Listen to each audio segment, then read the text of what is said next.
Olá, no Condecast de hoje eu faço uma conversa muito especial. Ele é filho da terra, é de Guarapari e está ocupando um espaço muito importante dentro da administração pública estadual.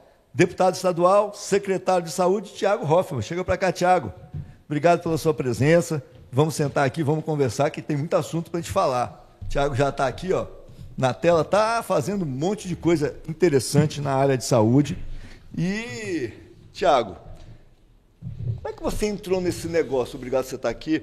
Como é que você entrou nesse negócio da política? Você é economista, mestre em economia pela UFS, está nessa trajetória pública desde 2002, antes 2002. disso, 2002. Né? Você é um cara novo, tem 45 anos, deputado estadual eleito em 22, presidiu a Comissão de Finanças da Assembleia, relator do Orçamento Estadual por 2 anos, priorizou a educação, qualificação profissional, né? Foi um trabalho muito interessante nessa área, geração de emprego e renda, e agora secretário de saúde. Como é que você entrou nesse mundo da política, saindo de Guarapari? Como é que foi a sua vida aqui em Guarapari até você chegar na política? Ô, Ricardo, primeiro uma alegria estar aqui com você, aqui no Condecast, conhecendo a Conecta, né, essa rede corporativa tão importante que tem a nossa TV Guarapari, o Condecast, tem a Band FM, enfim, uma estrutura maravilhosa. Parabéns pelos investimentos que você faz aqui na cidade. Eu sou filho aqui de Guarapari, da Rua da Marinha, do bairro Itapebuçu. Meu pai e minha mãe moram lá até hoje, no mesmo lugar onde eu nasci, de frente ali para a Igreja Adventista, na Rua da Marinha. Meu pai é mecânico de automóveis, minha mãe dona de casa. Mas todos dois entenderam de forma... Apesar de não terem estudo, né? Meu pai só tem ensino médio técnico, minha mãe também ensino médio técnico, sempre entenderam a importância da educação. Então, tanto eu quanto meu irmão fomos sempre muito estimulados a estudar. E eu vim estudar, passei no vestibular de economia da Universidade Federal e vim para Vitória estudar, e aí o mundo se abriu para mim aqui em Vitória, né? As oportunidades, tanto já na época... de universidade, trabalhando a política estudantil, né? Fiz parte do DCE, da diretoria do DCE, ganhamos a eleição do DCE, fui presidente do Centro Acadêmico de Economia. Os partidos políticos já estavam presentes, né? E à época o movimento estudantil era muito assim, do partidão, do PCdoB. Sim. Ainda, né? Do Partido Comunista. E a gente estava ali fazendo aquela movimentação estudantil. Fui representante de turma, representante do centro acadêmico no colegiado dos professores, né? Então, assim, enfim, eu tive um professor que você conheceu, foi seu colega, professor Arlindo Vilasque. Arlindo foi meu professor no primeiro período de economia. Ele falou uma frase que marcou o meu curso e marcou a minha vida na universidade. Ele disse uma vez assim: olha, a universidade ela é um mundo de conhecimentos e oportunidades. Então, vocês que estão aqui, não passem pela universidade, vivam a universidade. E eu procurei isso, sabe, Ricardo? Procurei viver a universidade. 2001, que eu comecei a ter contato forte com a política, porque era uma empresa de pesquisa e consultoria que trabalhava muito pesquisas políticas, eleitorais, planejamentos estratégicos. Então, ali a minha vida começou a se conectar com a política, né? Então, e ali a minha vida também começou a se conectar com o ex-governador Paulo Artung também, mas principalmente com o governador Casagrande, né, que na época foi, em 2002, foi candidato a deputado federal, e por essa empresa eu já trabalhei tanto na campanha do governador Paulo Artung, na época, foi candidato a governador, quanto trabalhei na campanha do deputado federal Renato Casagrande. E ali eu me conectei com ele, com as pessoas do gabinete dele, que já o acompanhavam, né, as pessoas mais próximas a ele, e dali a minha trajetória foi... Mas você esperava que você ia de estilingue a vidraça, porque você era o cara que trabalhava nos bastidores das campanhas e acabou sendo candidato, elegeu, tem um mandato para deputado estadual. Você esperava que isso ia acontecer com você? Não. Ou era caminho natural? Assim, porque normalmente quem fica no backstage dificilmente chega a ser um candidato mesmo. Ô Ricardo, nunca imaginei, porque eu passei 20 anos, de 2002 a 2022, quando eu disputei a eleição, então 20 anos trabalhando na política, nos bastidores, trabalhando, estruturando campanhas, coordenando campanhas, estruturando planos de governo, estratégias. Eu era um técnico na política, né? Mas esse movimento foi acontecendo, né? O próprio governador foi me estimulando, entendia que eu tinha perfil. Você tem perfil, você ajeitou, você gosta de gente, você gosta de conversar. você gosta de cumprimentar as pessoas, você não tem preguiça de trabalho, você gosta de andar o Estado. Então, assim, acho que vale a pena. E aí ele foi me estimulando, jogando umas piadinhas. Você realmente, hoje, dentro do PSB, você é um grande representante do partido aqui e que também assumiu vários cargos dentro do governo. Você, inclusive, foi da Casa Civil no mandato de Renato, que isso também faz uma relação muito forte com o mundo político ali. Isso. Você deve ter aprendido muito ali na relação com a Assembleia, e onde hoje você está do outro lado. Como é que você vê hoje a Assembleia, a gestão da Assembleia, o Poder Legislativo no Espírito Santo hoje, nesse momento, com um governo que é tão positivo, e que a gente vê a situação do Renato? Eu vejo a Assembleia hoje até meio apagada diante da grande eficiência do governo estadual, né? Porque normalmente a Assembleia aparece quando é oposição, reflete mais. Mas qual é o papel da Assembleia hoje, se isso tem ajudado na gestão do governo?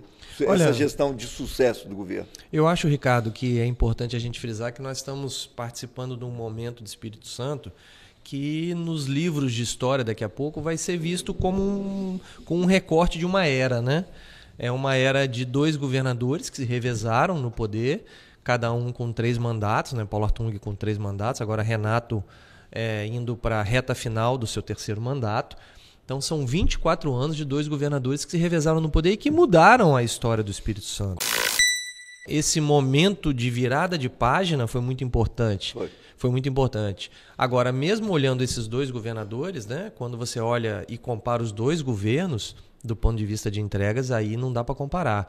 O governo Renato Casagrande é algo que não é passível de comparação com nenhum governo no Espírito Santo, e isso vai ser devidamente registrado pela história. O Estado investe cerca de 10% da sua receita corrente líquida. São Paulo investe 2% da sua receita corrente líquida. O Estado com a melhor educação de ensino médio do Brasil, com a menor mortalidade infantil, com a 2ª maior longevidade do Brasil, praticamente empatada ali com Santa Catarina. Um Estado que já atingiu a faixa etária de 80 anos de média de longevidade. O Brasil só vai atingir isso em 2032, pelos estudos. Então, o Espírito Santo hoje é um modelo de políticas públicas de sucesso para todo o Brasil.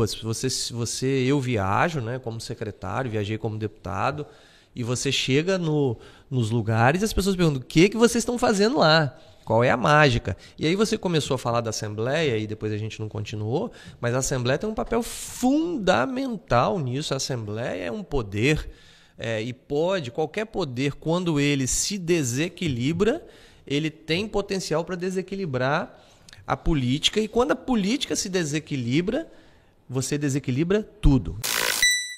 Me parece que no Espírito Santo está equilibrado. E aí é isso que eu acho que é o papel da Assembleia aqui, é um papel de equilíbrio. O Poder Judiciário é um papel de equilíbrio, o Ministério Público, a Defensoria, o Tribunal de Contas. Hoje, não há no Brasil nada parecido com o nível de relações que nós desenvolvemos institucional aqui. Não tem. E graças a Deus, eu me orgulho muito de fazer parte dessa construção, sabe, Ricardo?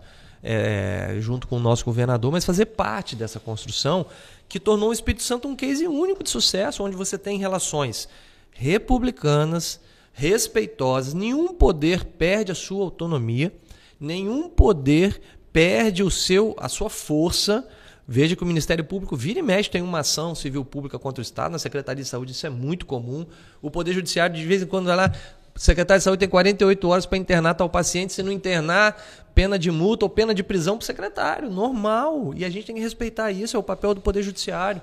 Agora, quando se trata dos interesses do Espírito Santo, os poderes, as instituições andam de braços dados visando o bem público aqui nesse Estado. Então, isso é muito diferente. Então, a Assembleia, ela pode não aparecer tanto fazendo uma, entre aspas, oposição ao governo, mas ela também se beneficia muito dos investimentos que o governo faz, porque o deputado ele precisa levar entregas para suas bases políticas eleitorais. Então, por exemplo, veja que o governador me atendeu aqui num pedido que eu fiz sobre o Rádio Hotel. Então,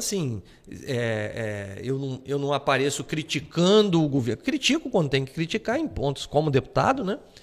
Sempre fiz o meu papel, mas quando quando a gente tem a possibilidade de ter um governo que te escuta, para que eu vou fazer uma cena política para o povo, né, como se fosse enganar o povo, sendo que eu posso sentar com o governador tem um problema aqui, vamos resolver esse problema? Vamos dar uma olhada nisso aqui? E aí o governador, nessa relação de parceria, prestigia demais os deputados, prestigia demais a Assembleia. Agora, você abriu mão agora de estar na Assembleia para enfrentar um desafio que não me parece ser muito fácil, que é a área da saúde, porque muita gente não sabe, mas o Brasil é um país que tem o melhor sistema de saúde pública do mundo. Ele fala, a saúde no Brasil é uma porcaria, o SUS, pelo amor de Deus, mas se você não sabe, é o maior sistema de saúde público do mundo. Não tem nos Estados Unidos, não tem na Inglaterra, não tem na França, não tem em lugar nenhum. Mas, por isso mesmo, tem uma mega demanda, né? Porque o que a gente vê, sempre tem essa questão, não consegue um internamento, não funciona aqui, porque não funciona ali, e você pega a Secretaria de Saúde para gerenciar. Qual é o principal desafio que você tem hoje dentro desse sistema? Porque é um sistema integrado, você tem que ver recursos do governo federal, recursos do governo estadual, até em alguns casos recursos dos governos municipais. Como é que faz para essa bola de neve aí funcionar? Ricardo, você fez uma introdução perfeita, assim, e eu quero, antes de te responder, voltar nessa sua introdução da importância, da grandiosidade que é o SUS no Brasil, que é o maior sistema gratuito e público de saúde do mundo. E ao contrário do que as pessoas... A maioria das pessoas... E eu trabalhei com pesquisa, né? Então eu posso te falar isso. Quando a gente fazia a avaliação de serviços públicos, os serviços mais mal avaliados eram sempre saúde e segurança. Os serviços mais mal avaliados. Aí eu vou me prender à saúde. A gente chegou a um ponto de começar a fazer questionários onde eu perguntava ao cidadão, além da avaliação que ele fazia do serviço público, se ele era usuário ou não. E aí vem uma resposta surpreendente que a maioria das pessoas não sabe. A avaliação do usuário é muito superior à avaliação do não usuário. Porque o não usuário, ele avalia por imagem, ele avalia por percepção, ele não avalia por usar o serviço. Porque a notícia boa não aparece. O cara chegou hoje aqui no SUS, foi atendido, fez uma operação. Não aparece. No dia que o cara chegou aqui e tem um cara, uma maca no chão, esse aí aparece. Agora, deixa eu te dar alguns números aqui para você compreender o que eu estou falando. Sabe quantas cirurgias nós fizemos eletivas no ano passado? 153.400, todas gratuitas. Fora de urgência e emergência. Estou falando só cirurgia eletiva. Se for botar isso num serviço particular, o valor ele é gigantesco. Não? É bilhão. É bilhão de reais. Então, assim, cirurgias. Oncologia. 95% de tratamento oncológico é SUS. Praticamente não tem tratamento privado de oncologia. Transplantes. Praticamente não tem transplante privado aqui no Espírito Santo. 95% ou mais dos transplantes realizados são todos SUS. Mas o meu transplante foi no Hospital Meridional, que é particular, mas é pago pelo SUS o transplante, porque nós contratamos o Hospital Meridional para fazer transplantes. Então, assim, vai encontrar na rede privada, se Deus me livre e guarde, quem está nos assistindo tiver um filho cardiopata, um recém-nascido, um bebezinho que nasce com um problema congênito cardíaco. Sabe onde você vai ser operado? No IMABA. Meu assessor Giovanni teve a filha dele operada no IMABA. Então, assim, por quê? Tinha condições de pagar particular? Tinha. Mas o IMABA é a referência cardíaca no Espírito Santo infantil. Tratamento oncológico infantil, Hospital Infantil Nossa Senhora da Glória em Vitória. Tratamento de queimados, uma criança se queima e é muito comum, infelizmente, a criança mexe no fogão, cai uma panela de gordura quente por cima e fica queimado. Onde vai ser tratado? O Hospital Infantil. Não tem no hospital privado esse tratamento. Não aqui no Espírito Santo, pode ter em São Paulo, talvez não conheço, mas aqui não tem. Então o SUS é extremamente eficiente, ao contrário do que muita gente acha. É perfeito? Lógico que não. Tem defeitos? Lógico que tem. Até porque você mexe, Ricardo, com o drama individual das pessoas. Você vê o seu pai internado numa UPA de um município, aguardando uma transferência para um hospital. Você quer que ele seja transferido agora, nesse segundo, nesse minuto. Muitas vezes é necessário que seja agora também. Exatamente, só que às vezes você tem um tempo da ambulância chegar, isso vai dar 2 horas, 3 horas, 4 horas, aquilo já gera um desespero na pessoa e a gente compreende isso. E a questão de vagas? Porque muitas vezes fala, não tem vaga aqui, não tem vaga ali, e vai protelando daqui, protelando. E muitas vezes as pessoas chegam a óbito. Como é que gerencia isso hoje no Espírito Santo e como é que está essa oferta? Eu diria que hoje é raríssimo o caso que um paciente vai chegar a óbito sem acessar um leito hospitalar do SUS Capixaba em nível estadual. Ricardo, aí eu tenho que rememorar a história. Minha primeira passagem pela gestão pública foi na Secretaria de Saúde. A maioria das pessoas nem lembra disso, mas o governador Renato Casagrande, no seu primeiro mandato, que começou em 2011, me levou para a Secretaria de Saúde. Eu fui subsecretário lá da secretaria. E aí, foi logo no início do governo dele, ele tinha acabado de assumir o governo, e nós assumimos com as estruturas hospitalárias, aí sim eu posso dizer, absolutamente nada decentes. Eu, como subsecretário, eu comecei a visitar os nossos hospitais. O maior e mais importante hospital do Espírito Santo de trauma é o São Lucas. E eu fui visitar o São Lucas. Você andava desviando de pessoas no chão do corredor. Isso. Ter uma maca era um luxo. Agora você imagina o que é uma pessoa que sofreu um acidente de moto com uma fratura exposta de fêmur no chão do corredor. A chance dela ser contaminada é 100%. É de 100%. Ela vai ali ter um problema, ela vai ter um problema que vai agravar o problema original dela, que é a fratura de fêmur. Então, assim, quantas vezes as ambulâncias ficavam paradas na frente de um hospital porque a maca estava presa com um paciente internado num corredor. Internado. Esta realidade hoje é completamente diferente. Um paciente hoje, você pode ter um momento de superlotação do pronto atendimento. Se você pegar hoje os nossos hospitais infantis, nós estamos com os nossos pronto atendimentos cheios, porque a época é época que enche por conta das doenças respiratórias e por conta de uma falha, que depois eu quero falar disso, que nós temos uma atenção primária nos municípios ainda muito falha. Então, como o hospital ele é porta aberta, ele tem um pronto-socorro, a pessoa, ao invés de ir na unidade de saúde, prefere ir no hospital. E aí superlota o nosso pronto-socorro com pacientes que deveriam estar sendo atendidos na unidade básica de saúde, né? Mas fora isso, Ricardo, fora um internado, você não encontra hoje nenhum paciente internado num corredor do Espírito Santo. Não tem. Nenhum hospital. Por quê? Porque de 2011 para cá, nas 3 gestões do governo Casagrande, nós abrimos milhares de leitos. Só depois da pandemia, e a pandemia deixou um legado importante nisso, foram mais de 1.200 leitos de enfermaria e mais de 1.200 leitos de UTI. Que permaneceram. Porque teve uma situação interessante com o Casagrande, é que enquanto a maior parte dos estados montaram estruturas temporárias, muitas delas que nunca chegaram a ser usadas e foram uma fortuna, ele investiu numa estrutura permanente. Ficou um legado, que nem a Copa do Mundo. O Brasil perdeu, mas ficou um estádio de futebol. A Covid passou, graças a Deus, quem conseguiu vencer. E ficou um legado importante. Um legado de leitos importante, porque hoje o Espírito Santo é o estado brasileiro com maior quantidade de leitos per capita de UTI. Na campanha municipal, eu como deputado, a campanha do ano passado, 2024, eu rodei 63 municípios. Nós temos 78. Eu fui a 63 municípios. E hoje eu conheço todos os municípios do Espírito Santo. E conheço a maior parte dos distritos. Não só da sede do município, mas conheço os distritos. Então, a política me deu essa alegria na minha vida. Conhecer o meu estado que eu não conhecia. E eu posso dizer para você hoje, você pode andar o município que você quiser, o distrito que você quiser, que você vai, onde você passar, você vai encontrar um investimento do governo do estado. Uma creche, uma unidade de saúde sendo construída, um asfalto passando, uma rede de esgoto passando, um investimento da CESAM.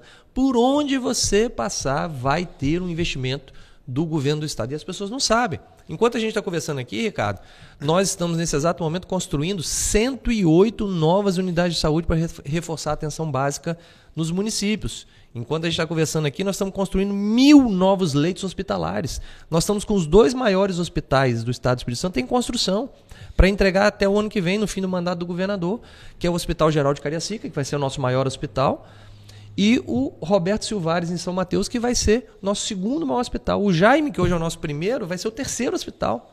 Nós estamos duplicando o IMABA.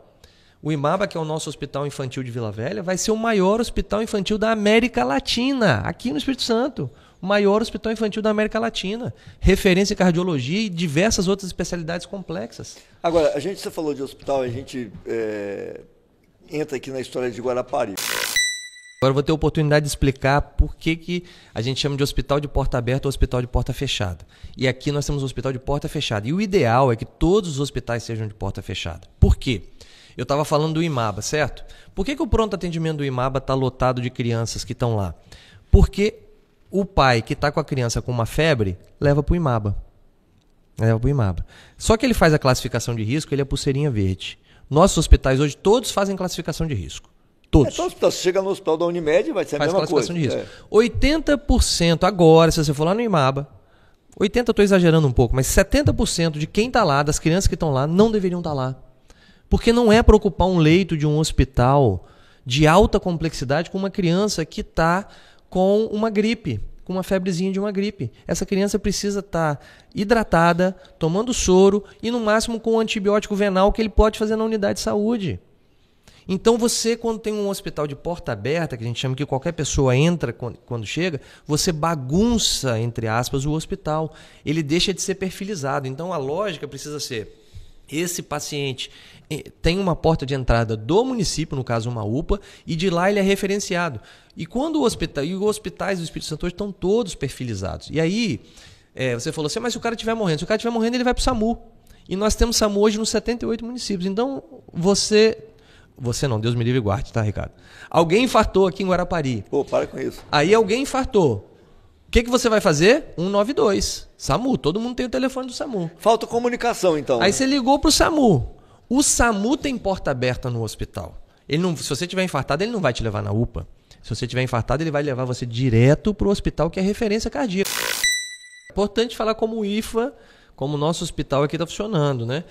Primeiro, assim, parabenizar de fato o ex-prefeito Edson, lutou muito. Tudo começou com uma emenda do ex-senador e hoje vice-governador Ricardo Ferraz, é bom lembrar disso. Ele falou isso né? aqui já com a gente. O Ricardo começou com uma emenda grande que esse hospital começou e a luta do prefeito é louvável. Mas, de fato, esse hospital só funciona hoje porque tem o governo do Estado. O governo do Estado já coloca lá, Ricardo, hoje o contrato da Secretaria de Saúde com o IFA, que faz a gestão do hospital, é de mais de 60 milhões. E olha como o IFA está funcionando, tá? Nós já fizemos mais de 350 cirurgias de urgência e emergência ortopédica aqui em Guarapari. Um paciente de Guarapari, se tiver... lógico, tem níveis de complexidade. Dependendo do nível de complexidade, um cara politraumatizado, né, que está com uma fratura na perna, uma fratura no braço, uma possibilidade de traumatismo craniano, ele vai para São Lucas, ele vai para Vitória. Sim. Agora, se for uma fratura de fêmur, uma fratura de um braço, de ombro, ele vai ser atendido aqui em Guarapari, vai ser operado aqui em Guarapari e vai ser atendido num hospital de excelência que é o IFA. Pois bem, a vereadora Camila Rocha, ela é enfermeira e relatora da Comissão de Saúde e Assistência Social da Câmara Municipal de Guarapari. Fiz uma pergunta para você, nós vamos acompanhar essa pergunta aqui agora. Olá, eu sou a vereadora Camila Rocha, aqui em Guarapari, e também faço parte da Comissão de Saúde na Câmara Municipal. E gostaria de fazer uma pergunta ao nosso secretário estadual, Thiago Hoffmann. Secretário, qual é o plano da Secretaria Estadual de Saúde para ampliar e melhorar o atendimento hospitalar em Guarapari, especialmente considerando o nosso crescimento populacional e também o nosso aumento na demanda nos períodos de alta temporada? Na oportunidade, quero deixar um abraço a todos os participantes aí do podcast. Pronto. Muito bom, vereadora Camila. Obrigado pelo abraço. Obrigado, vereadora Camila, amiga. É uma vereadora que trabalha em todas as áreas, mas ela tem uma atenção especial pela saúde, até pela formação profissional dela. Então, um abraço, Camila, que é nossa amiga. E, assim, Camila, nós estamos em conversa com a secretária municipal de saúde, a Larissa, e também com o prefeito Rodrigo Borges, porque nós precisamos, em primeiro lugar, reforçar a atenção primária em Guarapari, que é muito falha, muito falha. Nós precisamos de mais unidade de saúde no município. Atenção primária, vamos explicar o que é, né? Que é aquele atendimento no bairro ali, do posto de saúde. Lá na unidade da saúde. É o atendimento mais preventivo do posto de saúde, que o médico atende, que quando é necessário encaminhar para um especialista, dali sai esse encaminhamento para esse especialista. Então, que é o médico também que tem, junto com os agentes de saúde, a responsabilidade de gerir uma região de saúde no município, de conhecer as famílias, de conhecer os problemas crônicos que os membros daquela família têm, de buscar as medicações necessárias. Então, nós precisamos reforçar a atenção primária, é fundamental reforçar a atenção primária aqui na cidade, e nós precisamos ir aperfeiçoando também a UPA de Guarapari. Ela já está, principalmente, como disse a vereadora, nos períodos sazonais em especial, ela está extremamente superlotada. Então, assim, mas é óbvio que essa é uma discussão que tem que ser feita em parceria com o município, né? O Estado não faz gestão de UPA, não faz gestão de pronto atendimento. Então é preciso discutir com o município, né, para que ele faça esse estudo, a necessidade da implantação, por exemplo, de um novo pronto atendimento ou de uma nova UPA. Né? E se for esse o desejo do município, obviamente, eu tenho certeza que o governador Renato Casagrande vai ter a sensibilidade para a gente fazer esse investimento em Guarapari. E, obviamente, ir aperfeiçoando. O hospital está funcionando, no caso do hospital, nós estamos funcionando há menos de um ano com o hospital. Nós estamos funcionando a plena capacidade há pouco mais de 4 meses. Nós estamos lá com 157 leitos funcionando, 20 de UTI e o restante leitos de enfermaria, um centro cirúrgico super moderno. Então, agora, tem que aperfeiçoar, tem que melhorar? Sempre tem coisas a melhorar. Mas hoje já é a nossa referência de trauma para a região, não só para Guarapari, mas para Anchieta, Piúma, Rio Novo, Iconha, Alfredo Chaves, toda essa região, o SAMU já traz aqui para o IFA. Veja que nós tivemos um acidente recente agora, Sim. Vocês noticiaram, né, de um ônibus com uma carreta, e uma parte desses acidentados veio aqui para o IFA de Guarapari, que já é uma referência do SAMU para pacientes com trauma. Então nós estamos de fato com uma evolução grande, e nós com o IFA, é bom falar isso para a vereadora Camila, que ela é da área da saúde, nós vamos zerar as filas de eletiva ortopédicas aqui de Guarapari. Você, por exemplo, precisa fazer uma cirurgia de joelho, por exemplo, né? Mas não é uma cirurgia de urgência ou emergência, ela se torna uma cirurgia eletiva. Você fica lá aguardando numa fila um tempão para operar. Com o IFA agora fazendo ortopedia, nós vamos zerar a fila de ortopedia e de ginecologia de Guarapari e depois de toda a região. Bom, para a gente finalizar, vamos falar um pouco sobre política.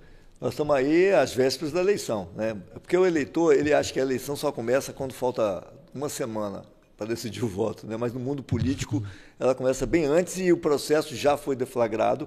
A gente sabe que o governador não pode ser candidato mais, porque ele é segundo mandato, provavelmente ele é candidato ao Senado, e o grupo que está hoje no poder tem várias perspectivas de candidaturas, né? O que você acha que vai acontecer nesse caminhar até lá definir quem vai ser o candidato a pretender suceder o governador Renato Casagrande dentro desse grupo?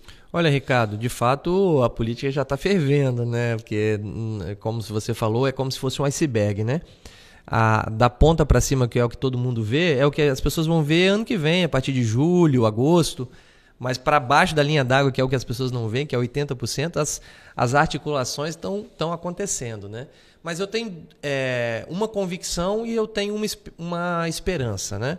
A convicção é que eu tenho certeza que o grupo político liderado pelo governador Renato Casagrande estará unido em torno de uma única candidatura. Sim. Eu tenho essa convicção e eu tenho, sim, um apontamento, um desejo que esse grupo continue à frente do Estado pelos resultados que o Estado vem alcançando sob liderança do grupo político que o governador Renato Casagrande coordena. Então, essa é a minha convicção. E eu tenho assim, um desejo pessoal. Eu gostaria muito que o nosso representante nesse processo, eu quero muito que ele se anime para isso, seja o vice-governador Ricardo Ferraço. Pois bem, conversei aqui com o Thiago Hoffmann, podia ficar aqui, fazer 3 edições do podcast, que fala bem e explica bem, isso é muito importante. Vou deixar com você aqui uma caneca do Condecast, para você lembrar aqui da nossa entrevista e dizer para você que está assistindo aí que o Condecast volta na próxima semana, sempre às 19 horas, inédito, na TV Guarapari e em todas as nossas redes sociais. A gente se encontra. Até lá.